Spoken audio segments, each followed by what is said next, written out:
হ্যাঁ সাইম, এই যে এই থোকটা পারো লকেটের, ও অনেকগুলো লকেট পড়তেছে। এই নিচে পড়লে এগুলো তো দাগ লাগবে না। এই যে হ্যাঁ এটা পারো, এটা পারো। এই যে এই থোকটা পারো। এই সব নিচে ফালাইও না, নিচে ফালাইলে তো ওই যে এগুলো তোমার কি লাগবে। হ্যাঁ এইটা সুন্দর করে, এই সাবাস সাবাস, এটা নিয়ে ডাইরেক্ট নামো সাইম, চমৎকার। হ্যাঁ সাইম আরও কি আছে? হ্যাঁ সাইম আরও থাকলে নিয়ে নামো। ওই সাইম ওইটা হাতে নিয়েই নামো, দেখি তো লকরদের থোকটা।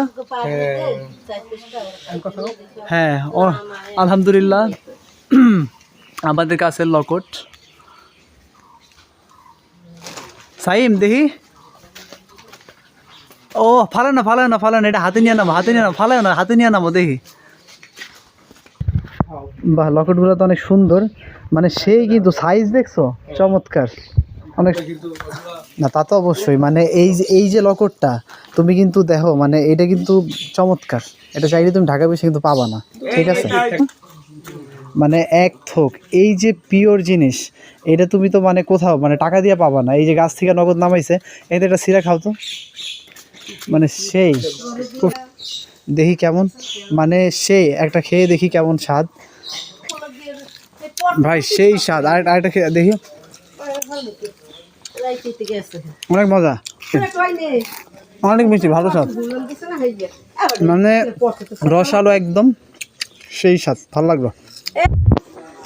আলহামদুলিল্লাহ অনেক দিন পরে গ্রামে আসলাম, আর গ্রামে এসে কিন্তু আমাদের এই দেখেন, এই যে এই লকট গাছ থেকে লকট পারলাম, একদম তাজা লকট। মানে এটাকে হচ্ছে আমাদের অঞ্চলের ভাষায় লকট বলে, আবার কোনো কোনো দেশের ভাষায় জামরুল বলে।